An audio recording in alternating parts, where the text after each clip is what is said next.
ते दानवेंना उमेदवारी दिल्यानं नाराज झालेल्या काँग्रेसनं आता विधान परिषदेच्या निवडणुकीसाठी उमेदवार देण्याचं ठरवल्याची चर्चा आहे। तशा प्रतिक्रिया येऊ लागलेल्या आहेत आणि या पार्श्वभूमीवर काँग्रेसच्या संभाव्य उमेदवारांची नावं सुद्धा आता चर्चेत येऊ लागली आहेत। बाळासाहेब थोरात, पृथ्वीराज चव्हाण, सचिन सावंत यांचं नाव सध्या चर्चेत आहे आणि त्यांच्याबरोबरच अतुल लोंढे, यशोमती ठाकूर, नसीम खान यांची नावं देखील चर्चेत येत आहेत। त्यामुळे आता काँग्रेस यापैकी कोणाला उमेदवारी देणार का विधान परिषदेची हे बघणं औत्सुक्याचं ठरणार आहे।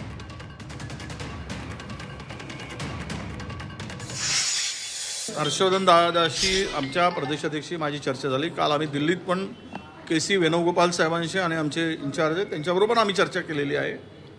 ही उमेदवारी आता द्यायची की नाही हे प्रदेशाध्यक्षांनी ठरवलं असेल तर काँग्रेस उमेदवारी देईल।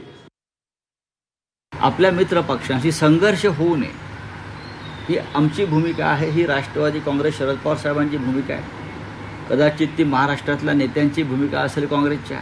उमेदवार दिला तर त्यांनी काँग्रेसने त्याची तयारी झाली उमेदवार द्यायची। ठीक आहे, पाहू आपण, आम्ही चर्चा करू। काँग्रेसशी आमचे संबंध अत्यंत मधुर आहेत। मग सोनियाजी असतील, राहुलजी असतील, खरगे साहेब असतील, के.सी. वेणुगोपाल असतील, रमेश चनिथलाजी असतील, ठीक आहे, त्यांची नाराजी आम्ही समजू शकतो स्थानिक नेत्यांची, तरीही चर्चेतून मार्ग निघेल।